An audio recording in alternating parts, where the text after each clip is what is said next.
prends-le. Alléluia. Ce qui est pour toi, tu le prends. Tu le reçois et tu l'appliques. Tu entends la voix de Dieu. Tu prends ce qui est à toi. Amen. C'est comme ça que Dieu demande d'écouter la parole de Dieu. Ce qu'il dit, tu prends les Saintes Écritures et tu analyses. Si ce n'est pas de Dieu, tu ne prends pas. Si c'est de Dieu, tu prends. Amen. Mais on va prêcher la part du Seigneur. Alléluia. Prends ta Bible et analyse chaque chose. Est-ce que c'est conforme aux Saintes Écritures? Est-ce que c'est ce que Dieu a dit? Est-ce que Dieu n'a pas dit ça? Si Dieu n'a pas dit, il ne faut pas accepter. Si Dieu a dit, dis Amen. Amen. Alors, sous vos acclamations, nous allons recevoir le pasteur Marcelo Tunasi.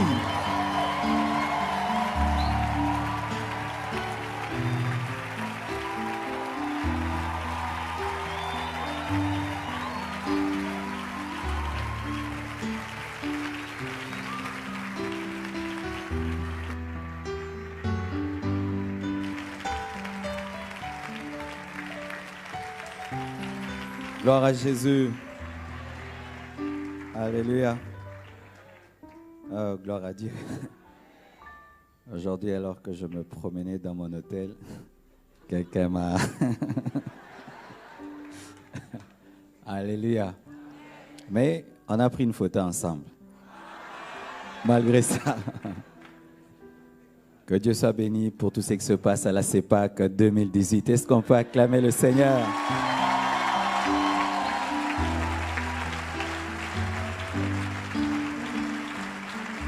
Et autant vous êtes bénis, je suis aussi béni, pasteur. Donc, nous, quand on va prêcher à un endroit, on ne va pas donner seulement, on va aussi recevoir. Nous recevons beaucoup, beaucoup, beaucoup. Et merci vraiment. Comme nous sommes déjà vers la fin, merci pour tout.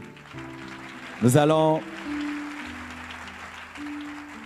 parler à 12h, ce midi, sur l'invitation à une vie abondante. Tu peux dire ça à ton voisin, l'invitation à une vie abondante. Celui de gauche, celui de droite, celui de devant, celui de derrière, celui qui te sourit abondamment. Amen.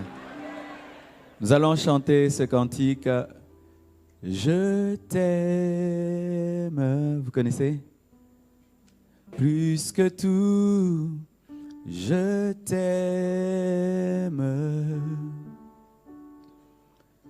Seigneur, je te donne ma vie. Seigneur, je te donne ma vie.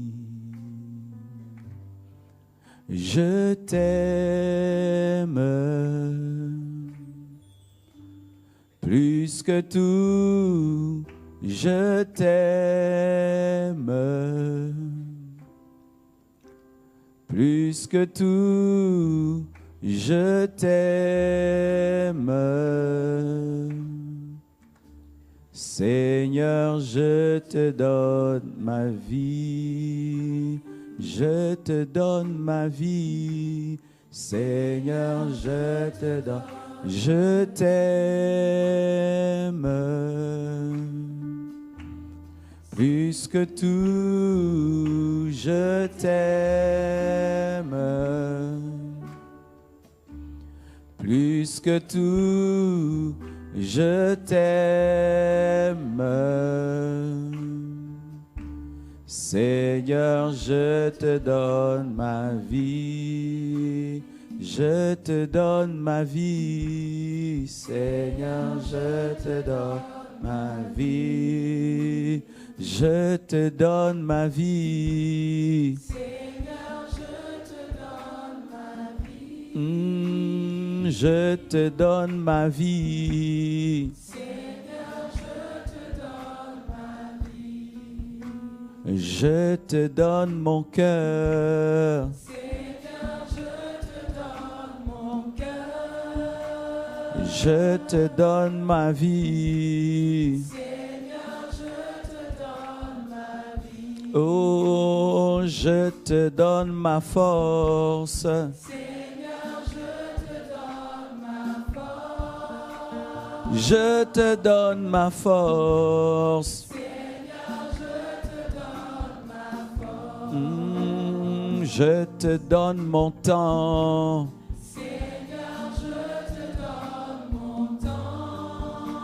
Je te donne mon temps.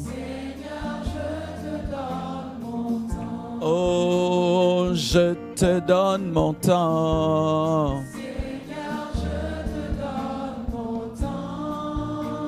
Je te donne mon temps.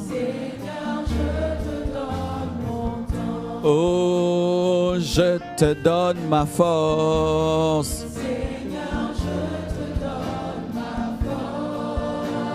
Je te donne ma force.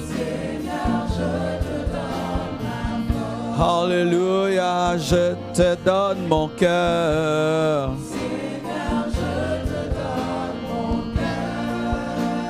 Je te donne mon cœur.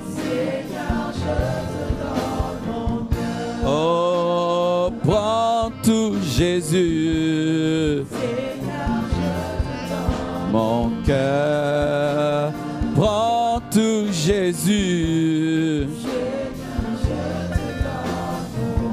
Oh, prends tout, Esprit. Prends tout, Seigneur. Oh oui, je te donne tout. Oh, je te donne tout. Prends tout, Seigneur.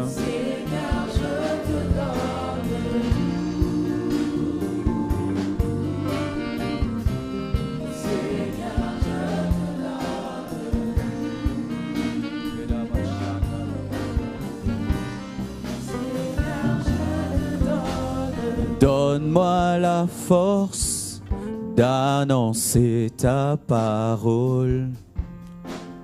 Donne-moi la force d'annoncer ta parole. S'il te plaît, Saint-Esprit, donne-moi la force.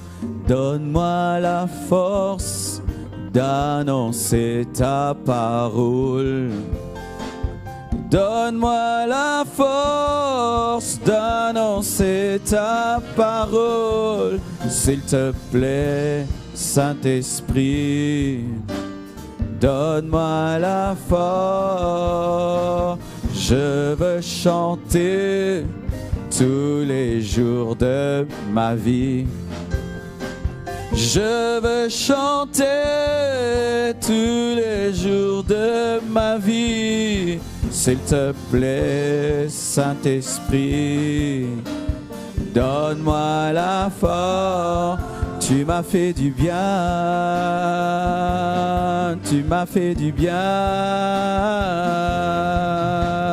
tu m'as fait du bien, tu m'as fait du bien, tu m'as fait du bien.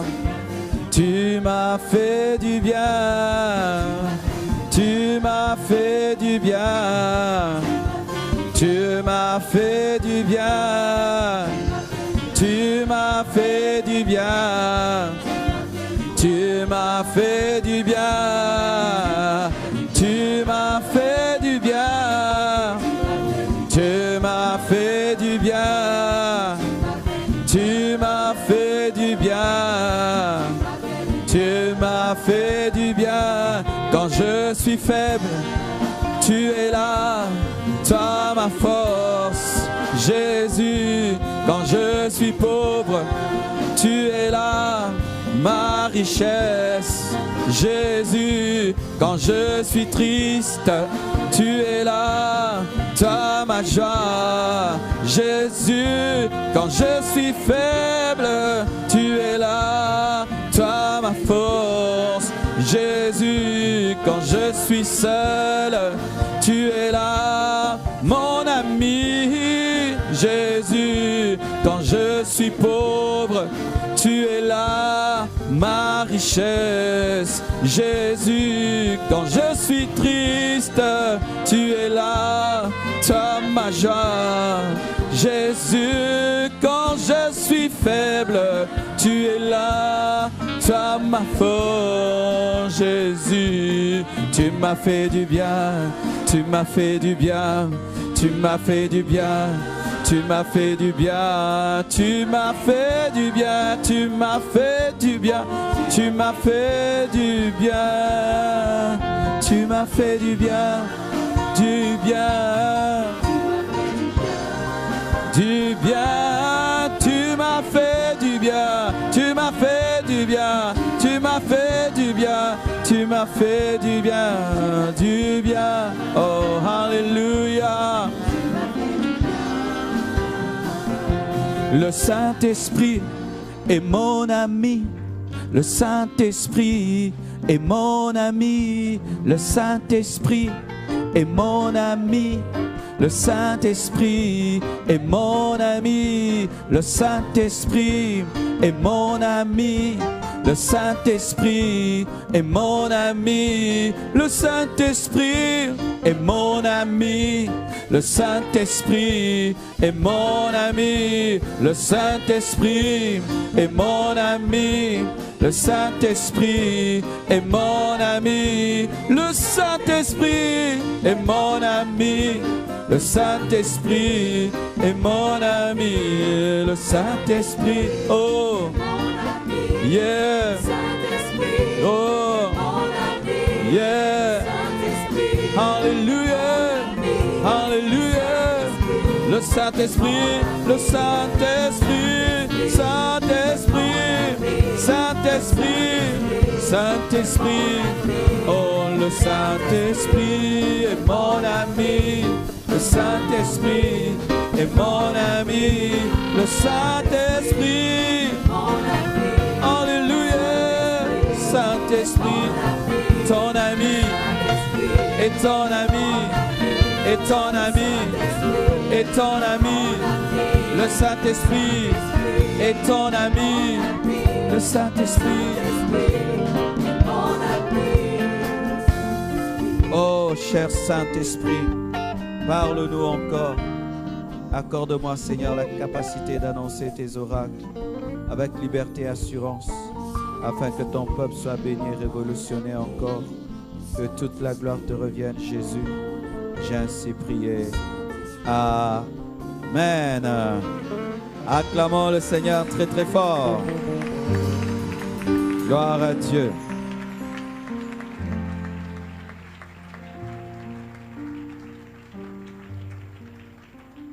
Nous allons lire la parole de Dieu dans Luc 14, verset 16 jusqu'au verset 24. Luc 14, 16 à 24. Vous y êtes? Et Jésus lui répondit, un homme donna un grand souper, et il invita beaucoup de gens. À l'heure du souper, il envoya son serviteur dire aux conviés, venez car tout est déjà prêt. Mais tous, unanimement, se mirent à s'excuser. Le premier lui dit, j'ai acheté un champ. Je suis obligé d'aller le voir. Excuse-moi, je te prie. Un autre dit, j'ai acheté 5 paires de bœufs et je vais les essayer. Excuse-moi, je te prie. Un autre dit, je viens de me marier et c'est pourquoi je ne puis aller. Le serviteur de retour rapporta ces choses à son maître. Alors le maître de la maison, irrité, dit à son serviteur, va promptement dans les places et dans les rues de la ville et amène ici les pauvres, les estropiés, les aveugles et les boiteux. Le serviteur dit, maître, ce que tu as ordonné a été fait et il y en a encore de la place. Et le maître dit au serviteur, va dans les chemins et les longs des haies et ceux que tu trouveras, contrains-les d'entrer afin que ma maison soit remplie. Car je vous le dis, aucun de ces hommes qui avaient été invités ne goûtera de mon souper qui est la vie abondante. Acclamons la parole du Seigneur. Asseyez-vous, s'il vous plaît. L'invitation à une vie abondante. Il y a certains qui acceptent cette invitation et d'autres qui la refusent. Et tout d'abord, je vais vous parler, donner des exemples dans la parole de Dieu des personnes qui ont reçu l'invitation à la vie abondante et qui l'ont refusée. Et ensuite, je vais m'entretenir avec vous sur ceux qui ont reçu l'invitation et qui l'ont acceptée. Et Dieu aimerait que tu sois parmi ceux qui reçoivent l'invitation et qui l'acceptent. Amen. Dieu n'a prédestiné aucun homme à aller en enfer. Dieu n'a créé aucun homme disant celui-ci ira en enfer. Les hommes vont en enfer parce qu'ils ont choisi d'aller en enfer. Si Dieu te prédestine à aller en enfer, il n'a pas à te juger parce que en refusant de croire en lui et que c'est ça son plan, que tu ne crois pas, il ne peut pas te juger parce que tu étais un bon serviteur, tu as fait ce qu'il voulait, tu n'as pas cru en lui. Dieu, lorsqu'il crée l'homme, il permet à tout homme de croire, tout homme de venir à lui. Il n'y a pas des hommes prédestinés à aller en enfer. Même Judas pouvait se repentir. Amen. Judas pouvait se repentir. Pierre a régné. Judas a trahi. Les deux ont commis presque le même péché. L'un s'est repenti et l'autre s'est suicidé. Et en ce lieu, il y a des hommes qui acceptent et d'autres qui refusent. Mais ce n'est pas que Dieu a endurci ton cœur pour que tu ne puisses pas croire en lui. Tu as le choix d'entrer ou de refuser. La vie abondante, elle est là sur la table. Amen. Elle est sur la table. C'est à toi de monter et de manger. Et Dieu t'invite au travers de cette prédication. Amen. Il t'invite à prendre part à la vie abondante. Le premier exemple, c'est un homme qui organise une fête et qui invite des grandes personnalités, car celui-ci a acheté un champ, l'autre a acheté 5 paires de bœufs et l'autre vient de se marier. Ils reçoivent l'invitation, mais ils disent qu'ils sont très occupés. Ils disent qu'ils ont affaire, ils s'excusent. Et leurs excuses paraissent être logiques parce que quelqu'un qui vient d'acquérir un champ doit le visiter. Quelqu'un qui vient d'acheter 5 paires de bœufs doit les tester. Quelqu'un qui vient de se marier doit aller en lune de miel. Mais la Bible nous dit que le maître de la maison se fâche. Pourquoi? Parce que son invitation est supérieure au champ, supérieure aux 5 paires de bœufs, supérieure au mariage. De sorte qu'il va même inviter des gens qui n'étaient pas invités, qui n'étaient pas au programme, entre guillemets, des personnes infirmes, boiteuses, pauvres, qui n'étaient pas de son rang, afin que sa maison soit pleine. Et la Bible nous dit que lorsque ses serviteurs sont allés prendre les boiteux, les estropiés, il y avait encore de la place, de sorte qu'ils sont allés sur la route pour contraindre les gens. Pourquoi? Cela révèle la faim de Dieu. Ce n'est pas seulement à nous d'avoir faim de Dieu. Ce n'est pas seulement nous qui avons faim de Dieu. Dieu a faim de nous dans sa présence. Amen. Dieu a faim de nous dans sa présence. Écoutez cette phrase. Contraignez-les à entrer, contraignez-les, obligez-les. Imagine, tu es sur la route et tu vois des serviteurs venir te prendre. Mon maître a dit que tu dois participer à sa fête. Quel désir ardent de Dieu de voir des hommes et des femmes à sa table, de sorte qu'il pousse ses serviteurs à contraindre. Alléluia. Qu'est-ce que cela nous enseigne? Cela nous enseigne une mauvaise réaction à l'invitation divine. Bien-aimés, plusieurs fois, lorsque Dieu nous invite dans sa présence, nous invite à le servir, nous invite à la vie abondante, nous invite à prier, nous invite à lire la parole, nous invite à écouter sa parole, souvent nous présentons le nouveau champ que nous venons d'acquérir. Nous présentons nos projets, parce que quand tu as un champ, tu as le projet de planter. J'ai beaucoup de projets. Seigneur, je n'ai pas le temps de te servir. J'ai beaucoup de projets. Je ne peux pas me donner, me consacrer à Dieu. Dieu, tu peux utiliser ces jeunes garçons, ces étudiants qui n'ont pas beaucoup de choses à faire. Moi, j'ai des projets. Je dois devenir un grand homme. Je dois devenir un grand politicien. Je dois devenir un grand homme d'affaires. Je n'ai pas le temps. Combien de fois nous présentons le champ pour ne pas accepter l'invitation divine? Combien de fois nous présentons le nouveau chant pour ne pas servir Dieu au maximum, de sorte que nous pensons que ce sont les pauvres qui doivent servir Dieu, les jeunes garçons qui doivent servir Dieu. Moi, je n'ai pas le temps, je viens d'acquérir un champ. Et un autre, qu'est-ce qu'il dit? Je viens d'acheter 5 paires de bœufs, je dois les tester. Je viens d'acheter 5 voitures. Alléluia. Je viens d'acheter une Mercedes. Je n'ai pas le temps de venir à l'église. Il y a des gens, quand Dieu les bénit, ils n'ont pas le temps de le servir. C'est comme si Dieu devait les maudire et les frapper de pauvreté pour qu'ils aient le temps. Car si cet homme n'avait pas eu 5 paires de bœufs, il allait avoir le temps d'aller à la fête. C'est pourquoi certaines pauvretés ne sont que des bénédictions cachées dans la pauvreté pour que tu aies le temps de chercher Dieu. Bien-aimé, quand tu vas en Europe, il y a un terme que je hais, busy. Je suis busy, je suis busy, je suis busy. Les mêmes personnes qui disent ne pas avoir le temps, ont le temps de suivre 5 séries de télévision, de suivre 2 matchs, Barcelone contre Real, et même les prolongations. Ils ont le temps pour les prolongations, mais n'ont pas le temps de faire 1 heure du temps à l'église en train d'écouter la parole de Dieu. Ayant le temps pour tout, mais quand il s'agit de Dieu, je suis très occupé. Très occupé que je ne peux prier, très occupé que je ne peux servir Dieu, très occupé pour autre chose, mais pas pour ton Créateur. La Bible nous dit que le roi, le maître, a été rempli de fureur. Et ça, c'est moi qui extrapole. Il se peut que ces hommes soient ses serviteurs aussi, mais des serviteurs élevés qui n'ont pas le temps pour le maître. Alléluia. Il se peut même qu'ils ont acheté les champs avec le salaire du maître. Il se peut qu'ils ont acheté le bœuf avec le salaire du maître. C'est comme toi, tu pries, Dieu te bénit et il te donne un mari. Mais depuis que tu es marié, mon chéri, on entend plus le nom de ton mari dans ta bouche que le nom de Jésus-Christ. Depuis que Dieu t'a donné un enfant, tu n'as plus le temps de le servir. C'est bébé, bébé, bébé, bébé, bébé.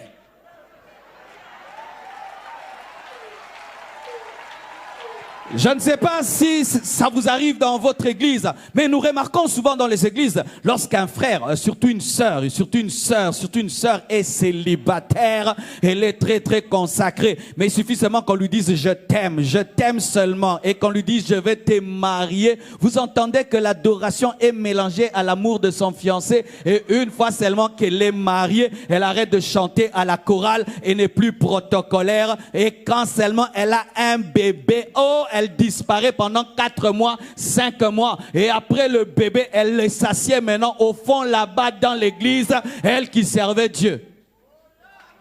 Dieu a commis l'erreur de te donner un mari, il a commis l'erreur de te donner un enfant. Car sache que Dieu n'est pas comme le féticheur. Le féticheur te donne et tu t'en vas. Mais Dieu, après qu'il t'ait donné, reste là afin d'observer ton cœur. C'est pourquoi après avoir donné Isaac, il est resté à côté d'Abraham pour vérifier si Isaac allait devenir l'idole d'Abraham. Ils étaient trop bénis et ils ne pouvaient plus avoir le temps d'aller dans la présence du maître. Et le maître ne leur a demandé qu'une seule chose. Viens manger avec moi. Viens boire avec moi. Dieu n'a rien contre ta maison, tes finances, mais il est contre des finances sans lui. Il est contre un mariage sans lui. Il est contre l'élévation sans lui. Il est contre l'argent sans lui. Il est contre l'onction sans lui. Dieu n'est pas contre les bœufs, ni contre le mariage, ni contre le chant, mais il est contre un chant qui t'empêche de recevoir son invitation. Il est contre un bœuf qui t'empêche de venir dans sa présence. Il est contre une voiture qui te permet d'aller partout sauf dans sa présence. Quand tu étais piéton, tu étais très spirituel. Maintenant, tu fais le tour d'Abidjan. Tu vas à Cocody et puis tu vas à Yopougon tout le temps. Tu arrives en retard à l'église et tu pars avant. Pourquoi? Tu dois essayer ta nouvelle BMW. Trop béni qui n'a pas le temps pour Dieu. Quand tu étais jeune, tu aimais beaucoup Dieu. Tu priais beaucoup quand tu étais jeune. Quand tu étais chômeur, tu priais beaucoup. Tu te souviens de comment tu priais tes retraites d'1 semaine, de 2 semaines. Mais aujourd'hui que tu es devenu un grand PDG, voilà que tu pries comme un enfant. Père, je te rends grâce pour la journée.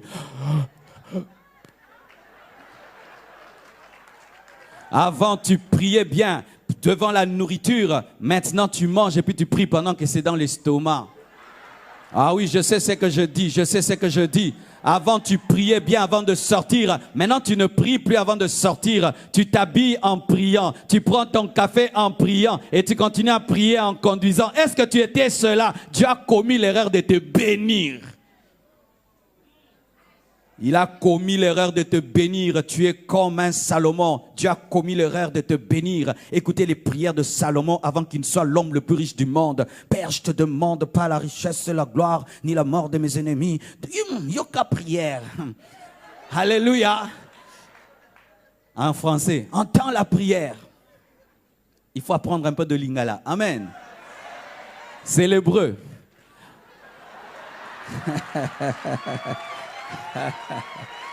Je suis l'ambassadeur du lingala dans le monde. Écoutez-le combien il prie. Je ne demande pas la mort de mes ennemis. Donne-moi la sagesse et l'intelligence. Quelle spiritualité! Dieu lui dit, je t'ajoute la gloire et la richesse. Mais lorsqu'il devient un multimillionnaire, il veut goûter à toutes les femmes du monde. Une femme rouge, une femme bleue, violette. Il veut toutes les femmes courtes, longues, grosses, petites. Il veut tout. Qui? Le même qui a dit, Seigneur, je ne te demande pas beaucoup. Dieu a commis l'erreur de le rendre riche. C'est pourquoi je ne respecte pas souvent l'humilité des pauvres et la sanctification des pauvres. Parce qu'il y a certaines sanctifications, c'est parce que tu n'as pas les moyens de côtoyer les femmes que tu veux et tu n'as pas assez d'argent dans la poche pour pouvoir aller. Deviens riche, aie l'argent et sois humble, je vais croire en toi. Mais pour l'instant, quand tu es pauvre et tu es humble, tu dois être humble parce que si tu es orgueilleux, on va te briser.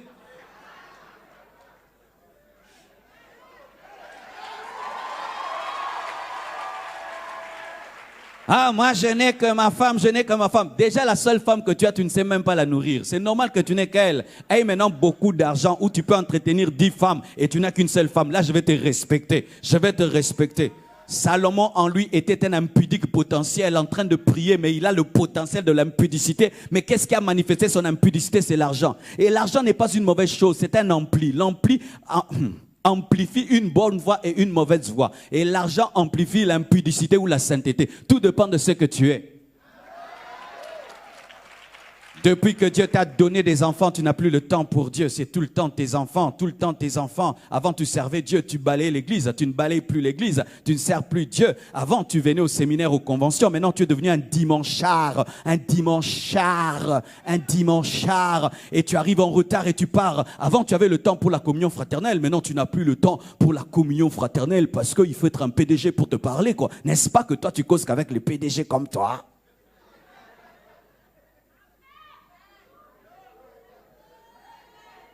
Quand tu n'avais rien, tu causais avec tout le monde. Mais quand maintenant Dieu t'a béni, tu deviens snob et tu ne causes avec personne. Toi, tu ne peux causer qu'avec le pasteur et les autres frères. Les frères. Toi, c'est qui? Moi, je cause qu'avec le pasteur. Ah, tu es devenu orgueilleux parce que Dieu a commis l'erreur de te bénir.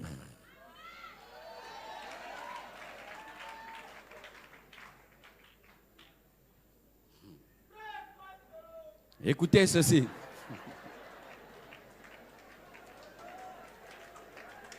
Écoutez, avant, lorsque je lisais la prière d'un prophète qui disait à Dieu, ne me donne pas beaucoup de peur que je puisse t'abandonner, ne me donne pas peu de peur que je puisse t'insulter, je disais, ah, cet homme n'a pas de foi, cet homme n'a pas de vision. Comment tu peux te limiter ainsi? Il faut demander des grandes choses. Mais Dieu m'a dit, non, il y a des gens qui ne doivent pas avoir beaucoup.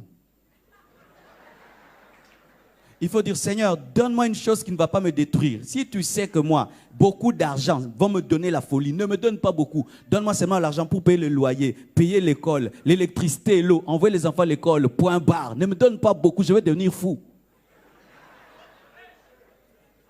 Chère maman, fais attention quand tu demandes à Dieu que ton mari devienne un millionnaire. Est-ce que tu connais son cœur? Est-ce que tu connais son cœur? Pendant que tu demandes des millions, tu es en train de demander une deuxième femme. Je sais ce que je dis. Même dans le ministère, tu demandes à Dieu une forte onction. Est-ce que tu sais qu'est-ce qui est en toi? Peut-être que tu es un grand orgueilleux, mais tu ne ressuscites pas encore les morts. Les aveugles ne voient pas. Mais qu'un aveugle puisse voir et que les morts puissent ressusciter. Du coup, quand tu entres dans l'église, on arrête d'adorer. L'homme de Dieu est entré. Combien d'hommes de Dieu ont changé lorsque les miracles ont commencé, les prophéties ont commencé. Ils commencent maintenant à être orgueilleux. Mais lorsque Dieu ne l'utilisait pas beaucoup, quelle humilité. Non, son orgueil était caché. Dieu attendait seulement de le bénir pour révéler qui il était. C'est pourquoi quand tu demandes à Dieu, demande d'abord qu'il traite ton cœur avant que tu n'ailles. Sinon, il va t'inviter, tu vas refuser. Il va refuser. Bien-aimé, je dis à Dieu, si tu sais qu'en m'élevant, je vais t'abandonner, ne m'élève pas. permet que je reste à Kinshasa et que personne ne me connaisse. Je préfère mourir, aller au ciel, qu'être un grand homme et d'aller en enfer. Si tu dois rester célibataire jusqu'à ta mort, reste célibataire jusqu'à ta mort si tu vas aimer ta femme plus que Dieu. Donne-moi l'amen. Donne-moi l'amen. Donne-moi l'amen.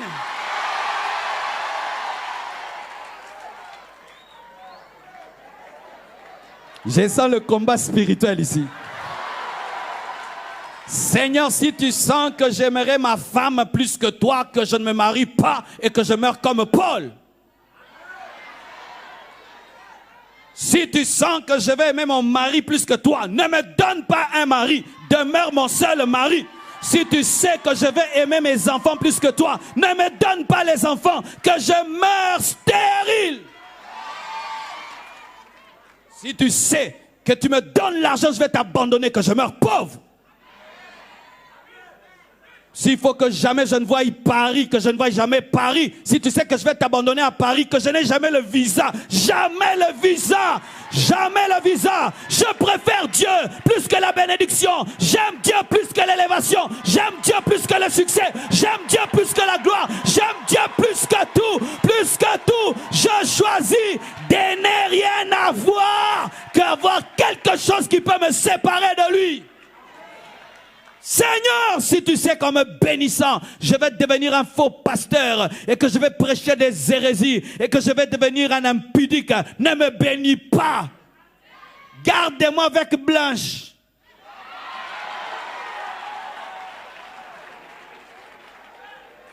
Oui, si Dieu fait de moi un milliardaire et je commence à faire souffrir ma femme, qui ne me donne pas les milliards, qui me donne seulement ce que j'ai là.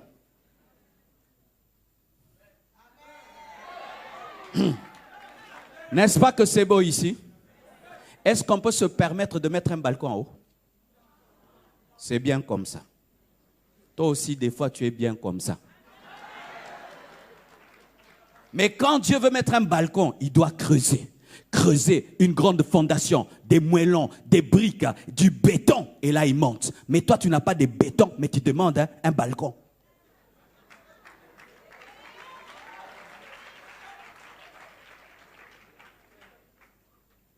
Il y a des femmes qui pleurent depuis que leur mari travaille. Quand son mari n'avait rien, c'était chérie, comment vas-tu? Tu veux quoi? Mais depuis qu'il travaille, lave-moi les pieds. J'ai pas le temps. Quand tu étais un frère tout simple à l'église, tu ne connaissais pas beaucoup, tu étais soumis à ton pasteur. Depuis maintenant que Dieu t'a élevé, tu connais maintenant la Bible, tu pries aussi, les gens tombent. Et ils disent, ils sentent le feu. N'est-ce pas que tu es devenu orgueilleux? Il ne fallait pas que Dieu te donne même de connaître un peu, de sentir un peu de feu. Dieu a commis l'erreur de te oindre. Si Samson n'avait pas reçu l'onction, est-ce qu'elle allait rencontrer Delilah? C'est l'onction qui a attiré Delilah.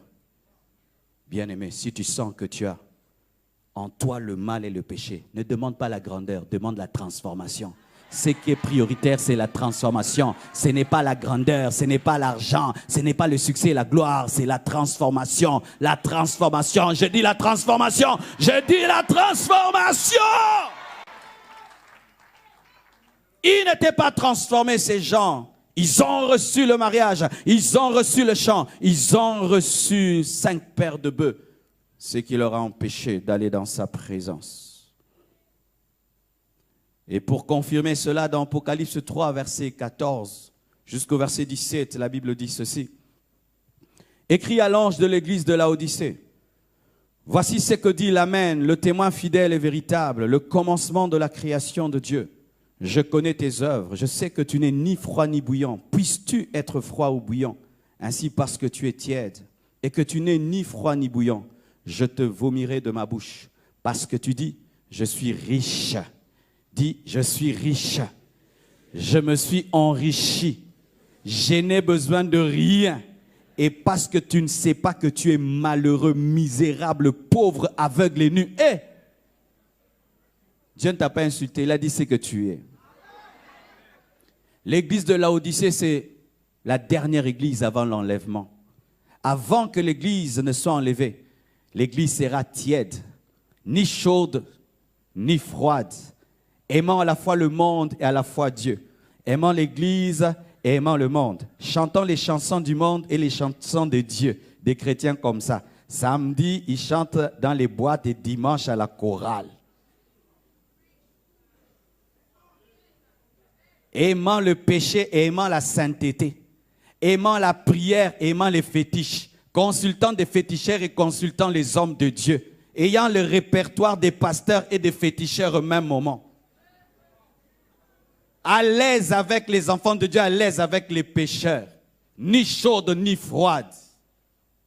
Mais cette église dira, je suis riche. Ce sera une église riche. Une église riche. Oui, bien-aimés, à la fin des temps, les églises seront riches.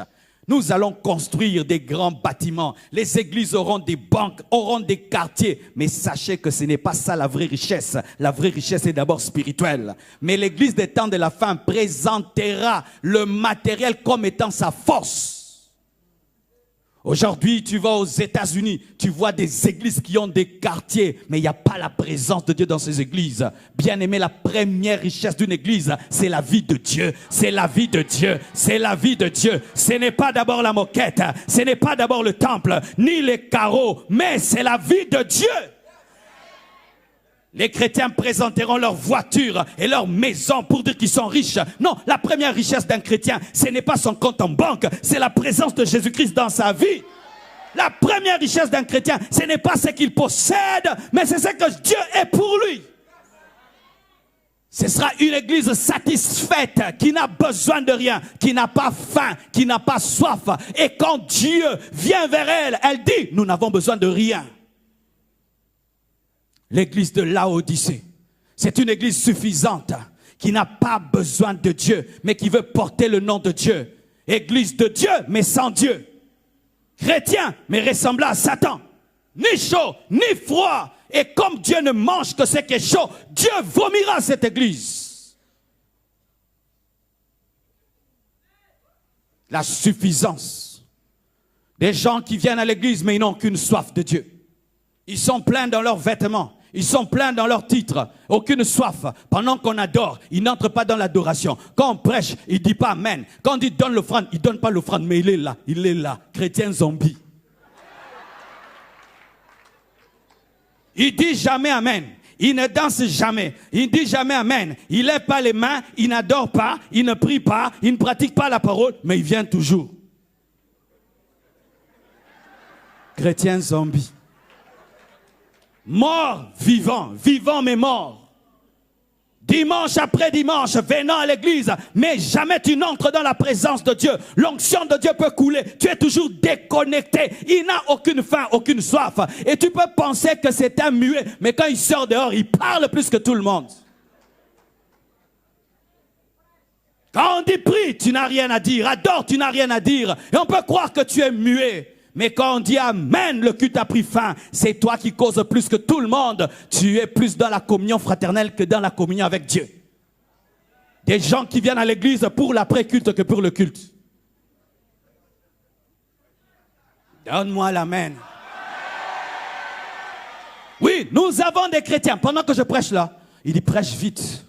Pourquoi? Il doit causer avec quelqu'un. Il doit parler. Parler de quoi? Parler de la CEPAC. Le culte l'ennuie. Tout l'ennui, il n'est pas dedans. Mais après, quelqu'un qui a sa dette doit la payer. Après le culte, la fille là que tu as vue au coin, là, tu vas lui parler, n'est-ce pas, que tu l'aimes bien. Quand le pasteur prêchait, je t'avais remarqué. Toi, tu ne remarques pas les écritures, ni l'onction de Dieu qui est en train de couler en ce lieu. Toi, tu remarques. Je t'avais remarqué. Je t'avais remarqué au coin là-bas, tu disais Alléluia. Parce que tu es tiède, je te vomirai. Je te vomirai. Tu dois choisir entre le diable et Jésus, entre le monde et Dieu. Tu dois choisir.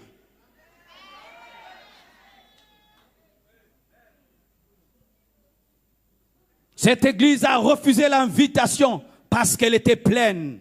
Et Dieu ne peut remplir un vase qui est déjà plein. Il faut que tu acceptes qu'il déverse ce qui est en toi pour qu'il te donne ce qui est à lui. Venez à l'église tout en étant vide. Seigneur, je ne connais rien, je ne sais rien. Et tu vas adorer de tout ton cœur. Tu vas écouter la parole de tout ton cœur. Tu vas te mouvoir dans l'onction de tout ton cœur. Mais quand tu viens, tu es rempli. Je suis riche, je connais. Il te dira, malheureux, tu es pauvre et nu, tu ne connais rien. Car même si hier tu as connu, aujourd'hui tu ne connais pas, car 1000 fois tu peux te jeter dans un fleuve, ce sera toujours un nouveau fleuve, parce que l'eau dans laquelle tu t'es jeté hier est remplacée par une nouvelle eau.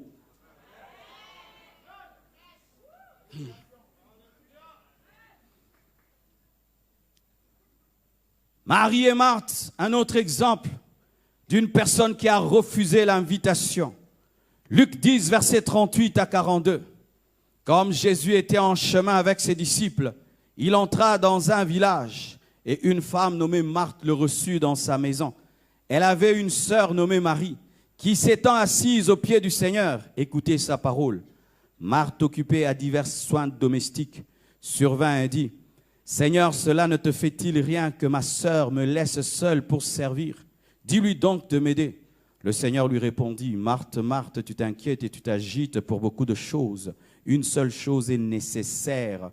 Marie a choisi la bonne part, la vie abondante qui ne lui sera point ôtée. » Que Dieu m'aide à creuser. Jésus-Christ va dans une maison et il y a deux sœurs. Ce sont des sœurs, elles sont sœurs mais elles sont différentes.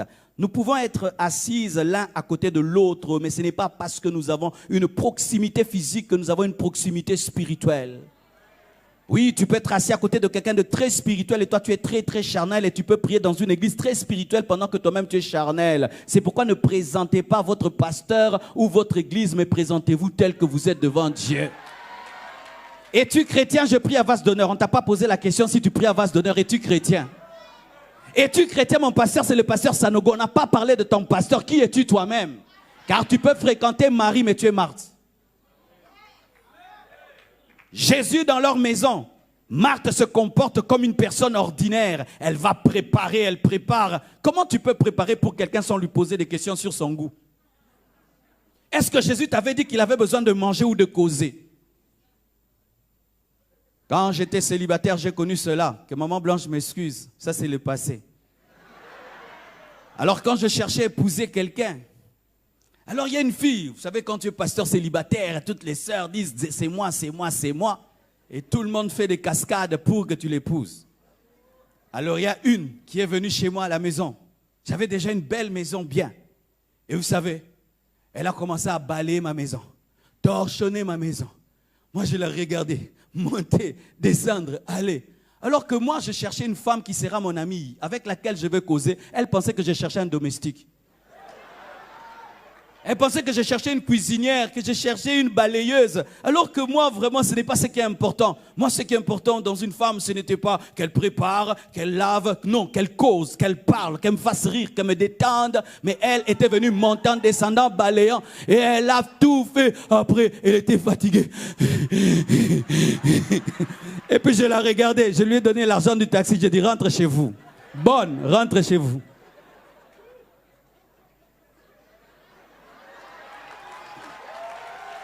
Et il y a des chrétiens comme ça, pressés dans la cuisine de Jésus-Christ sans s'occuper de Jésus. Pourquoi? Parce qu'ils fuient l'odeur de la bouche de Jésus-Christ et l'odeur de ses pieds.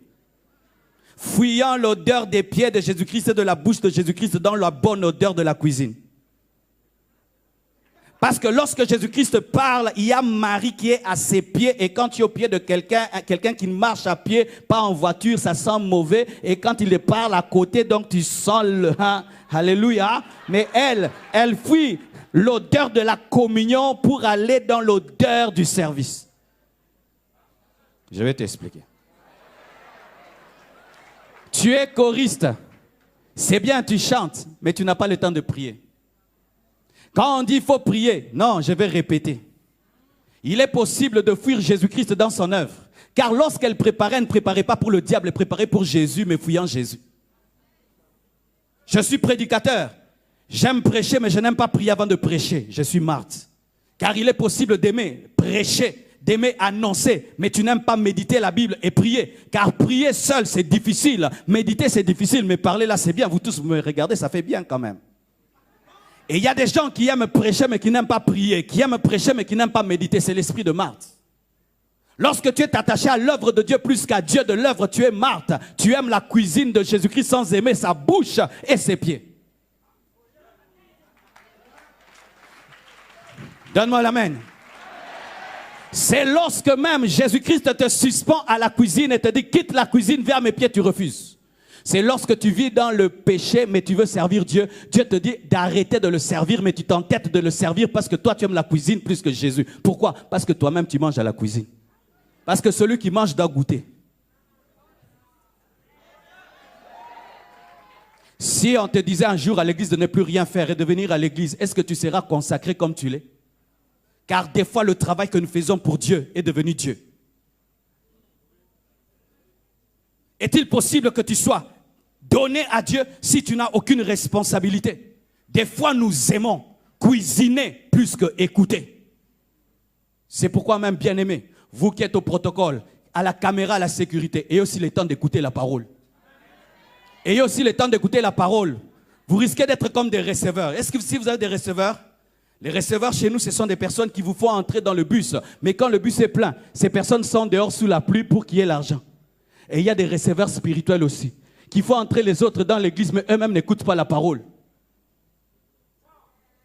En train de filmer les autres, mais écoute aussi la parole quand tu filmes, mon frère. Tu vois, quand tu écoutes là, tu filmes là, toi-même écoute la parole. Sinon, si tu filmes sans écouter, tu bénis tous ceux qui suivent dans le monde, mais toi-même, tu ne reçois rien. Pendant que tu prêches, pratique toi-même ce que tu prêches. Sinon, tu deviens une source de bénédiction, mais toi-même, tu n'es pas béni. Tu deviens un cordonnier mal chaussé. Entre ce que tu fais pour Dieu et Dieu, qu'est-ce que tu aimes? Celui qui aime Dieu plus que son œuvre se suspend lui-même lorsqu'il pêche. Comment? C'est-à-dire que tu sers Dieu, mais tu pêches. Ton pasteur n'est pas au courant, ton responsable n'est pas au courant, mais toi-même tu dis je ne sers plus Dieu jusqu'à ce que Dieu me restaure. Mais toi, si on ne le sait pas, s'il n'y a pas une prophétie, une vision, tu continues à servir Dieu dans l'impropreté et la saleté, parce que ce qui est important pour toi, c'est chanter à la chorale, c'est avoir une responsabilité.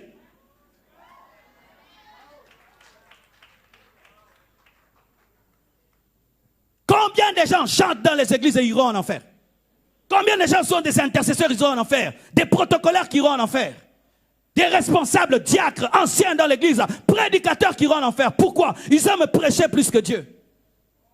Ils aiment se tenir devant les gens au lieu de se tenir devant Dieu. Et Jésus dit à Marthe, Marthe, Marthe, tu t'inquiètes pour peu de choses. Oh, peu de choses. Je veux nourrir le roi des rois, le seigneur des seigneurs. Écouter le roi est plus important que nourrir le roi. Un homme qui sort de son lit à 5h, 4h du matin et qui se tient devant Dieu et prie est plus grand que celui qui se tient ici pour prêcher. Se tenir ici pour prêcher, bien aimé. Ah, mais ça fait bien. Je suis en train de passer sur des vidéos, je serai sur Internet. Pasteur Marcelo, Pasteur Marcelo. Oh, mais là c'est facile. Mais quand j'étais dans ma chambre en train de prier, il n'y avait pas de caméra. C'est là les choses véritables. Les choses véritables, c'est là. Là où il n'y a pas de caméra. C'est pourquoi arrêter ces choses, vous allez en retraite et puis tu commences à te prendre des fauteuils en retraite. Je ne sais pas si ça vous arrive ici. Mais chez nous, les gens vont sur une montagne pour jeûner et puis ils prennent le téléphone, selfie. Je suis en montagne, je prie. C'est terrible ici. Des selfies même dans une retraite. Je vous assure, heureusement qu'il n'y avait pas de selfie au temps de Jésus. Pierre allait marcher sur l'eau en selfie. Alléluia. Je vous dis heureusement qu'il n'y avait pas de selfie. Il allait s'enfoncer avant même qu'il y ait la tempête. Heureusement qu'il n'y avait pas de selfie au temps de Moïse. Imaginez la mer rouge qui s'ouvre. Selfie, selfie, selfie. Des fois, éteignez vos téléphones et priez. Éteignez vos téléphones et priez. Éteignez vos téléphones et priez. Éteignez vos téléphones et priez. Éteignez et priez. Aujourd'hui, c'est terrible. Non, non, non, non. Je ne sais pas si Paul s'il avait connu ça, qu'est-ce qu'il allait sortir comme épître? Épître aux Abidjanais. Les gens sont à l'église et ils sont en train de se filmer pendant la louange. Snapchat, snap. Bêtise.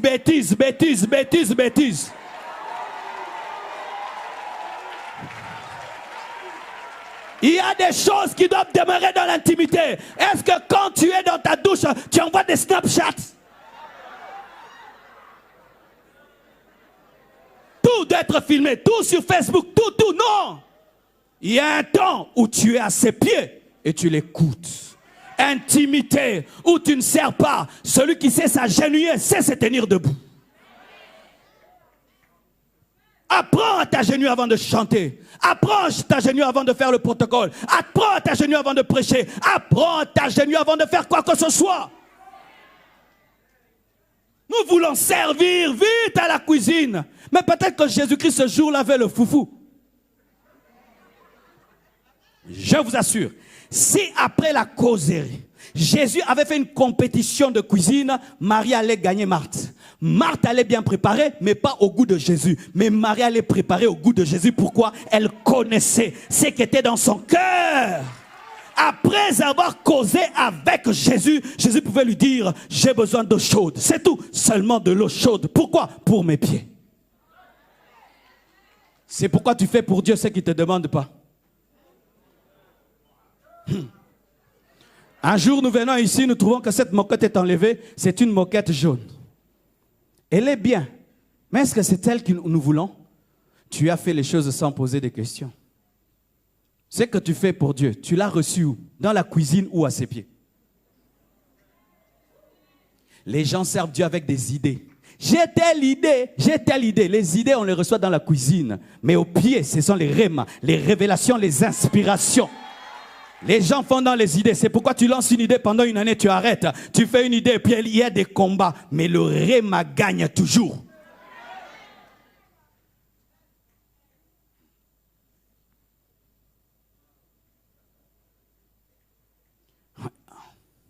Un autre exemple. Vachi, qui a refusé l'invitation.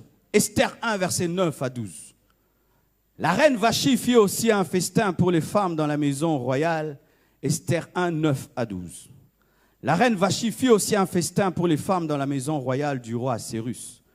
Le 7e jour, comme le cœur du roi était rejoui par le vin, il ordonna à Méoam, Bizza, Arbona, Bicta, Abgata, Zétar et Karsas, ne donnez pas des tels noms à vos enfants, les 7 eunuques qui servaient devant le roi Assérus, d'amener en sa présence la reine Vachi avec la couronne royale pour montrer sa beauté au peuple et aux grands, car elle était belle de figure. Mais la reine Vachi refusa de venir quand elle reçut les eunuques. Par les eunuques, l'ordre du roi, et le roi fut irrité et fut enflammé de colère. C'est comme ça qu'Esther a été choisie à sa place. Voici la question que je pose. Si Vachi n'était pas une reine, est-ce qu'elle allait refuser de venir dans la présence du roi? Non.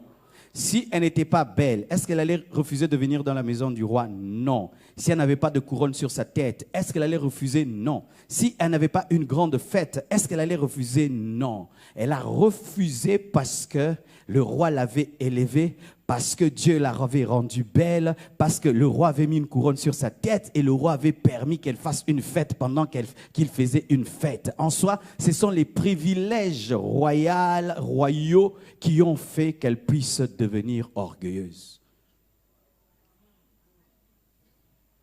Faites attention lorsque vous avez beaucoup de privilèges. Des fois, les privilèges peuvent t'empêcher de répondre à l'invitation de Dieu. Car des fois, Dieu peut vouloir que dans ta gloire, tu puisses t'humilier. C'est ce qui est arrivé à David. Il est un homme oint, élevé, mais Dieu le pousse à danser. Il enlève ses vêtements et il danse comme un homme normal. Mais Vachi, qui est la fille du roi, se moque de lui et elle devient stérile. Fais attention. Chaque fois que Dieu te lève, n'oublie pas que tu n'étais pas élevé.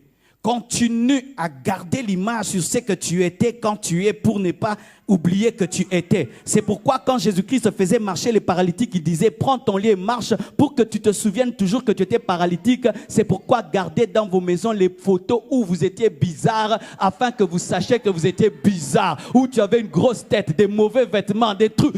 Gardez ça. Ce sont les chaises de la paralysie qui te rappellent que tu étais paralytique.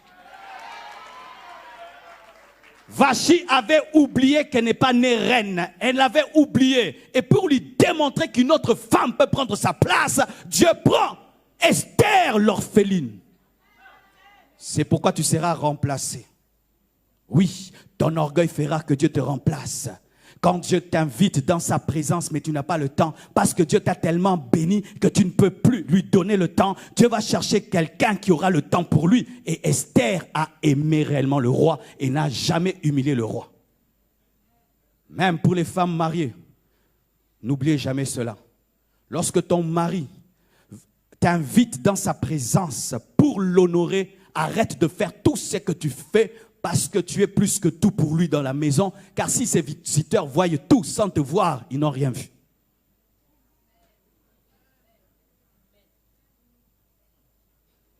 Qu'est-ce qui arrive deux fois? Nous sommes comme Vashti. Dieu te confie une responsabilité, mais des fois il te dit, arrête de faire le travail que tu fais, entre en retraite, tu refuses. Seigneur, je dois prêcher. Seigneur, je dois faire telle affaire. Je dois m'occuper de mes enfants. Je dois. Dieu sait, le roi sait que Vashti organise une fête, mais il veut que tu arrêtes ta fête pour venir à sa fête. Dieu, des fois, vient et il bouleverse ton programme. Il te dit, tu abandonnes ton programme, tu entres dans le mien. Tu te retires. Dernièrement, Dieu m'a envoyé à faire 40 jours dans mon bureau, où je ne vois personne. 40 jours dans mon bureau. Imagine, quand tu fais 40 jours dans ton bureau, c'est-à-dire que d'autres personnes dirigent l'église. Des choses se font sans toi, et toi, 40 jours dans un bureau. Et c'était quand? Quand tout allait bien, le ministère est en train de monter. L'Esprit de Dieu me dit, tu t'enfermes dans un bureau pendant 40 jours. Pourquoi? Le roi a besoin de Vashti. Et c'était un test dans mon ministère, car si j'avais refusé de m'enfermer avec Dieu, je dis avec Dieu, pendant 40 jours, qu'est-ce que j'allais faire dehors? Si tu deviens capable de passer du temps avec celui qui t'a établi reine, qu'est-ce que tu fais dans ta fête? Car tu fais ta fête pour la gloire du roi. Même à l'église, on te confie une parcelle de responsabilité. Le pasteur te dit d'arrêter ce que tu fais, viens. Mais toi tu refuses. Non pasteur, je suis en train de tenir une réunion avec les jeunes. Qui t'a établi président des jeunes? Des fois vous oubliez qu'on vous a établi président de, responsable de. Maintenant tu veux créer une église dans une église. C'est ça que Vashti voulait faire, créer un royaume dans un royaume des femmes. L'émancipation de la femme. Parité. Et elle était remplacée. Remplacée par une fille qui semblait avoir des basses origines, mais qui avait le cœur de Dieu. Alléluia. Fais attention. Lorsque Dieu t'invite et tu refuses, quelqu'un d'autre prendra ta place. Quand chaque fois Dieu te réveille à 4 heures du matin dans la maison, réveille-toi et prie. Il t'a établi leader spirituel de la maison. Lève-toi, je vais te révéler ce qui se passe dans cette maison. Mais toi tu aimes tellement ton lit, Et puis Dieu va commencer à réveiller la bonne à 4 heures. Elle va commencer à se réveiller. Elle voit tout ce qui se passe dans la maison et c'est elle qui dirige la maison spirituellement. Tu penses que tu es la chef alors que tu n'es pas la chef, c'est elle qui est la véritable chef.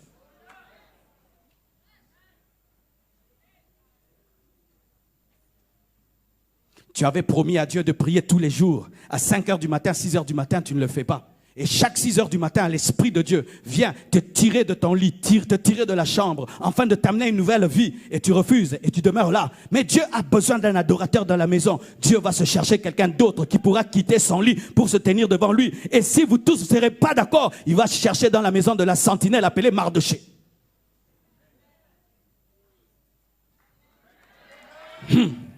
Mardoché était la sentinelle de Vashti.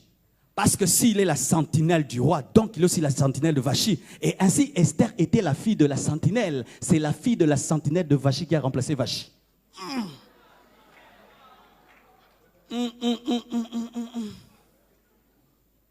Alors que toi, tu n'as plus le temps pour Dieu. Lis la Bible, j'ai pas le temps. Prie, j'ai pas le temps. Il y a des gens qui disent,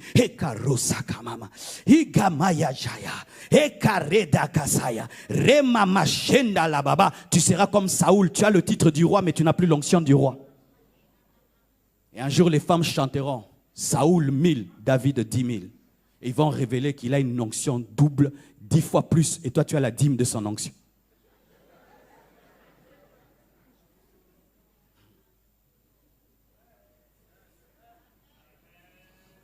Donne-moi la main que je parle. On est en train de finir, n'est-ce pas? Marc 14, versets 37 à 38. Non, vraiment, dis avec moi, les apôtres viennent de loin. Dis Pierre, sois humble. Pourquoi? Lisez. Marc 14, versets 37 à 38. La Bible dit, « Et il vint vers les disciples qu'il trouva endormis, et il dit à Pierre, « Simon, tu dors, tu n'as pu veiller 1 heure. » Pierre est incapable de faire une prière d'1 heure. Le grand apôtre, il vient de loin. N'oublie jamais ce que tu étais avant d'avoir cette onction et cette dimension, ça va te donner l'humilité. Incapable de prier pendant 1 heure, le grand apôtre Pierre. Veillez et priez afin que vous ne tombiez pas en tentation. L'esprit est bien disposé, mais la chair est faible. Pour ma part, je crois que l'esprit de prière qui était tombé sur Jésus-Christ avait aussi invité les apôtres à le faire. Car lorsque vous avez un leader et qui traverse des moments d'angoisse, vous pouvez savoir que ce temps est important parce que vous sentez qu'il prie différemment, il se comporte différemment et vous pouvez comprendre spirituellement qu'il faudrait que vous puissiez vous synchroniser et vous adapter à lui. C'est pourquoi jamais David n'a imposé les mains à ses guerriers, mais le fait qu'ils étaient avec lui dans la caverne, ils ont fini par devenir des tueurs de géants parce qu'ils étaient contaminés par l'atmosphère des géants qui était sur sa vie. Et les apôtres aussi avaient avec eux un homme de prière. Et une fois même, ils ont demandé à Jésus-Christ, apprends-nous à prier. Mais ils voient ce Jésus-Christ prier avec agonie et agonie. Mais au lieu de prier, qu'est-ce qu'ils choisissent? De dormir. Et voilà. Celui qui accepte de prier lorsqu'il se tient devant son défi, la croix, il accepte de boire la coupe. Mais eux, Pierre, précisément, qui a refusé de prier, quand il est devant son défi, il renie Jésus. Quand Dieu t'invite dans sa présence, il t'invite au succès. Parce qu'il connaît ta journée. Je dis connaît ta journée. Dis Dieu connaît ma journée.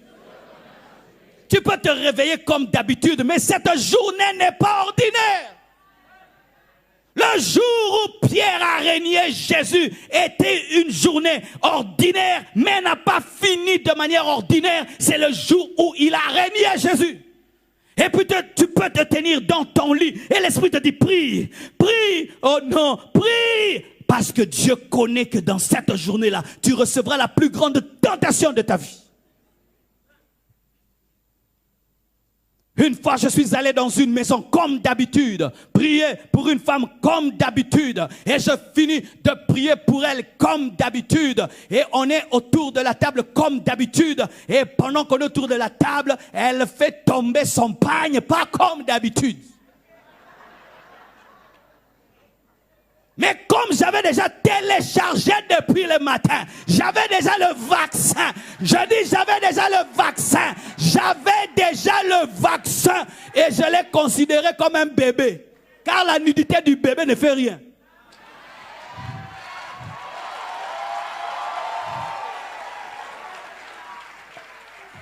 Je les ai regardés seulement, j'ai dit, je rentre à la maison. Et puis elle dit, je t'accompagne. Je dis au revoir et je suis parti. Ça m'a rien fait. Pourquoi? Rinda Kasai. Et Rekamashai. Lorsque tu pries en langue, tu sais que des fois tu dis des choses que tu ne connais pas, mais des choses qui te précèdent pendant la journée. Et quand tu pries en langue, Rima Mashanda, mais en esprit c'est Seigneur, cette femme que je vais rencontrer, donne-moi de vaincre l'impudicité. Rukabababashaya. Jésus a dit, veillez et priez, la chair est faible, mais l'esprit est bien disposé. Tu pries comme un lourdeau, incapable de prier 1 heure à genoux devant Dieu, rien que pendant 1 heure, mais incapable de suivre un film d'1 heure, capable de suivre 5 séries d'1 heure, capable de suivre un match avec prolongation, surtout quand c'est Didier Drogba. Mais quand tu es devant Dieu, oh, rabasha, tu es en train de détruire ta destinée. Jésus devant Dieu a prié et sa sueur s'est transformée en sang. Mais lorsque la coupe est venue, il a accepté de perdre le sang. Mais Pierre, qui n'a pas prié, les apôtres qui n'ont pas prié, qui ont refusé l'invitation divine, quand la tentation est venue, ils ont dit qu'ils ne connaissaient pas Jésus. Tu sais pourquoi tu chutes? C'est parce que quand Dieu t'invite pour te communiquer la force, tu refuses. C'est comme quand il y a une épidémie. Ceux qui ont eu le vaccin ne sont pas atteints, car ils ont eu le temps de se faire vacciner. Dès le matin, faites-vous vacciner. Passez du temps dans la présence de Dieu. Une personne spirituelle, quand elle n'a pas prié pendant la journée, elle se sent bizarre. Regardez bien, quand nos téléphones ne sont pas chargés, tout le temps nous disons, il n'y a pas un endroit où je peux charger tout l'homme moderne, tout le monde. Est-ce que je peux avoir un chargeur? Mais tu es lobate en esprit. Tu es lobate en esprit. C'est pourquoi tu ne reçois plus de vidéos spirituelles. Tu n'as plus de vision, de révélations. Tu es lobate en esprit. C'est pourquoi quand on t'appelle, tu es en dehors du périmètre cellulaire alors que tu es éteint. Quelle est la dernière fois que tu t'es réellement rechargé en esprit? Et dans le domaine du téléphone, n'est-ce pas? Lorsque tu veux vite te connecter et avoir une forte charge, qu'est-ce que tu fais? Tu éteins, n'est-ce pas? Pourquoi? Parce que si tu charges le téléphone pendant qu'il est allumé, la charge n'est pas rapide. Et des fois, il faut t'éteindre. Tu vas en retraite. Tu vas en retraite. Tu te déconnectes de tout le monde pour être rechargé. Tu fais un jeûne personnel. Oui, c'est bien de faire des jeûnes de toute l'église, mais les véritables jeûnes, c'est lorsqu'il n'y a personne, comme Jésus-Christ était seul dans le désert, seul. Une semaine dans une chambre, 2 semaines dans une chambre, 1 mois dans une chambre. Toi et Dieu et ta Bible. Toi et Dieu et ta Bible. Sais-tu pourquoi tu cours tout le temps derrière les prophètes? Parce que tu fuis ton propre prophète. Le Saint-Esprit est toujours à ta disposition, afin de te parler. Mais tu laisses l'autre chercher Dieu à ta place. C'est pourquoi il te donne des prophéties sur mesure et à son goût. Je suis un prophète. Le matin, je suis en colère parce que les choses ne marchent pas dans ma vie. Et toi, tu viens me voir. Je vais te dire que Dieu va te frapper. Mais si toi-même tu vas à la source, tu comprendras. Tu sauras ce que réellement Dieu veut dire. Et dans le Nouveau Testament, on n'est pas dirigé par les prophètes. Les prophètes confirment seulement ce que Dieu t'a déjà dit. Mais vous, vous êtes dirigé par des prophètes parce que vous ne payez pas le prix de chercher Dieu vous-même. Dans le Nouveau Testament, on ne va pas voir un prophète. Prophète, qu'est-ce que Dieu a dit? Non, Saint-Esprit, qu'est-ce que tu me dis? Et s'il me dit, je doute, Dieu parle au prophète pour me confirmer que c'est lui. Dans le Nouveau Testament, il n'y a pas de consultation prophétique. Non, ce n'est pas biblique. Ah, souvent j'ai des problèmes à cause de ça, mais je dois dire la vérité. Ah, ça va. Écoutez ceci. Dans l'Ancien Testament, les hommes n'ont pas le Saint-Esprit, c'est le prophète qui a l'Esprit. Alors comme c'est lui qui a l'Esprit, nous tous devons aller voir le prophète. Il nous dit, Dieu a dit, Dieu a dit, Dieu a dit, Dieu a dit. Mais dans le Nouveau Testament, la Bible dit que je répandrai de mon esprit sur toute chair.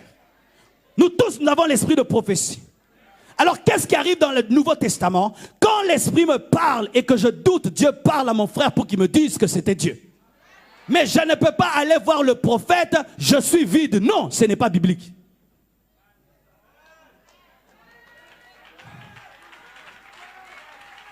Mais des fois, qu'est-ce que vous voulez? Vous voulez que nous puissions conduire vos vies, n'est-ce pas? Pasteur, tu veux que j'épouse cet homme? Oui, épouse-le. Je ne te le dirai jamais. Toi-même, tu choisis. Si tu vas souffrir, tu souffres seul. Si tu serais heureux, nous t'accompagnons. Pasteur, est-ce que je dois voyager? Je dois ceci. Non, que Dieu te parle. Et moi, je viendrai confirmer. Dans le Nouveau Testament, nous ne sommes pas dirigés par les prophètes, mais nous sommes conseillés, encadrés, confirmés par les prophètes. Mais souvent, les fidèles, quand vous êtes dans une église qui enseigne ces choses, vous n'aimez pas. Vous avez un pasteur qui enseigne et un prophète qui vous suit à la maison. Des prophètes à domicile, des prophètes de poche. Des prophètes de poche. Des prophètes à domicile qui viennent à la maison à 23 heures. Essaye de ne plus donner l'offrande, il ne viendra plus à la maison. Il prophétise et puis tu ne donnes pas l'offrande et tu ne donnes pas le transport. Voyons s'il reviendra. Le serpent aime la présence de Ève sans aimer la présence d'Adam parce que Adam connaît la parole et les faux prophètes n'aiment pas la présence du pasteur. C'est ainsi qu'il y a des frères qui ne prophétisent que si le pasteur n'est pas là. Tu es un faux prophète. Prophétise pendant qu'il y a des personnes matures pour qu'on puisse te juger. Donne-moi l'amen. Oui, tu prophétises seulement là où il y a des bébés spirituels, surtout là où il y a des mamans, là où il y a des mamans, là où il y a des mamans, il y a beaucoup de prophéties. Pourquoi? Les mamans prient beaucoup mais ne lisent pas beaucoup. Si tu es prophète, prophétise maintenant. Nous tous, on va ouvrir les yeux. On va t'entendre. Si tu es un lion rugit, d'autres lions vont vérifier si tu n'es pas un chat.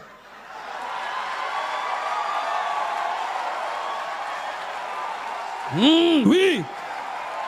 Dans les maisons, tu vas dans les maisons. Dieu a dit, Dieu a dit, Dieu a dit. Dans les petits groupes de 10, Dieu a dit. Mais ici, tu ne parles plus. Pourquoi tu es un faux prophète? Si tu es prophète, prophétise maintenant.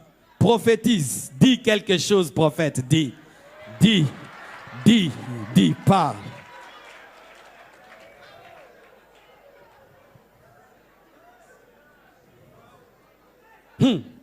Écoutez ceci. Si mon épouse rentre à la maison et elle est reçue par mon travailleur et mon travailleur lui dit papa a décidé qu'on change les chaises et qu'on mette d'autres et elle n'est pas au courant, comment elle va se sentir? Je suis le prophète, toi tu es l'épouse, je sais ce que ton mari a dit et toi tu ne le sais pas, tu trouves que c'est normal qu'on puisse te dire pour la première fois des choses de la part d'un serviteur alors que toi tu es l'épouse. Ou un prophète vient te dire, mon frère, depuis toujours, tu devais être président de la République. Toi-même, tu es étonné. Dans le Nouveau Testament, ce n'est pas comme ça. Dans le Nouveau Testament, Dieu te parlait. Tu seras président. Tu seras président. Seigneur, moi, tu le seras. Je le ferai. Et un jour, dans un endroit où personne ne te connaît, quelqu'un vient te dire, Dieu t'a toujours dit que tu seras président. Pourquoi tu te dis ça? Ça, c'est le Nouveau Testament. Je dis, ça, c'est le Nouveau Testament. Quelqu'un vient dans ta maison. Dieu a dit, donne ta télé. Tu n'avais même pas entendu. Ne donne pas. Je dis, ne donne pas. Ne donne pas la télé. Garde ta télé. Ne donne pas. Lorsque la veuve devait recevoir Élie, Dieu l'avait déjà préparé à le recevoir. Dieu doit me parler. Et puis je donne. Et si je doute de donner, tu dis, Dieu a dit, donne ta télé. Oui, je le sentais, mais j'avais peur. Oh, c'est Dieu, je donne. Mais je ne savais pas. Je donne. Je ne vais pas donner. Tu vas regretter. C'est pourquoi vous murmurez après avoir donné.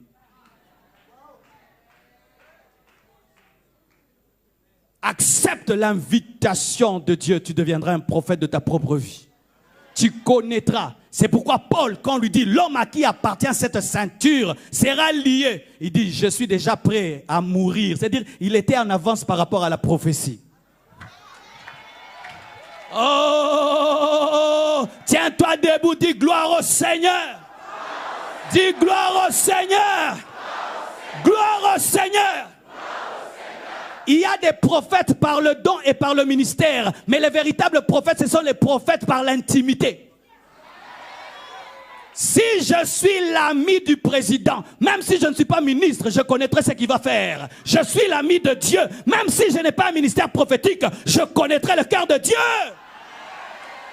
Mais comment connaîtrez-vous le cœur de Dieu si vous n'acceptez pas son invitation à causer? Car c'est autour de la nourriture qu'on change des secrets. Et quand il t'invite à manger, souper avec lui, il veut se révéler à toi et te révéler ton futur. C'est pourquoi il dit à Jean, monte ici et je te ferai voir les choses cachées. Acceptez de monter dans sa présence comme Jean, afin que vous ayez la révélation de l'Apocalypse.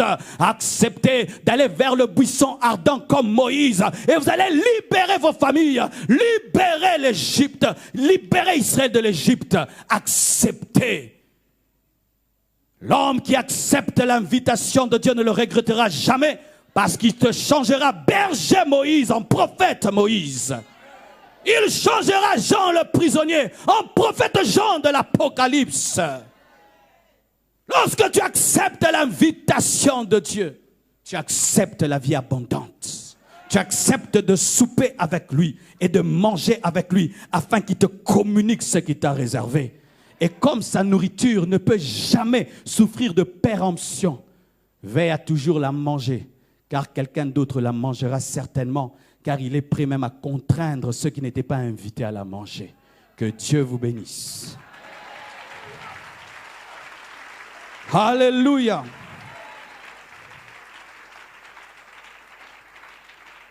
Tu vas élever tes mains et tu vas lui dire, plus jamais je refuserai ton invitation. Prions. Je me livre totalement.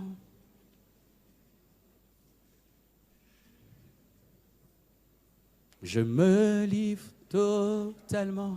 Merci. Tu peux. Je me livre. Je me livre totalement. Oh, oh, oh, oh. Je me livre totalement. Tu peux. Je me livre.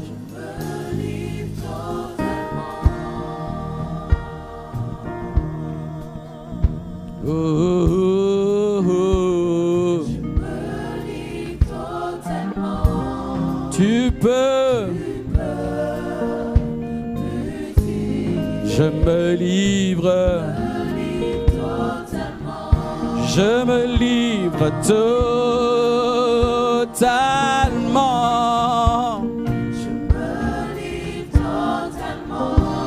Tu peux.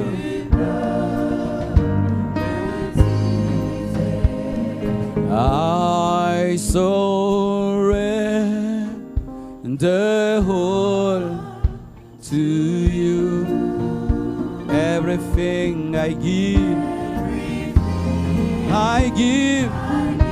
to you.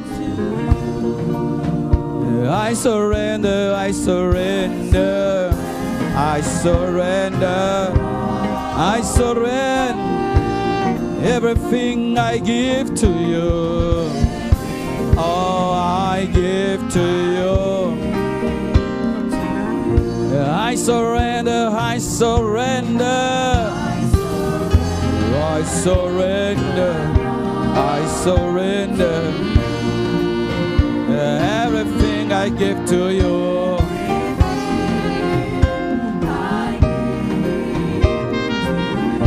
I surrender, I surrender, surrender. Everything I give to you. Oh yeah, yeah, yeah. Everything I give to you. Oh, I surrender. Je te donne tout, je te donne tout, je te donne tout, je te donne tout, Seigneur. Dans toute ma vie, il t'invite au travers du voile. Il t'invite, il t'invite, il t'invite, il t'invite. Il t'invite, il t'invite, il t'invite, il t'invite, il t'invite, il t'invite, il t'invite, oh yeah. Il t'invite, il t'invite, il t'invite. Ne dis pas non, ne dis pas non. Approche de toi. Approche-toi comme Moïse s'est approché du buisson ardent. Approche-toi du buisson, approche-toi. Et Arabashaya Baba Baba Baba. En toute ma vie, je viens à toi. Je viens à toi.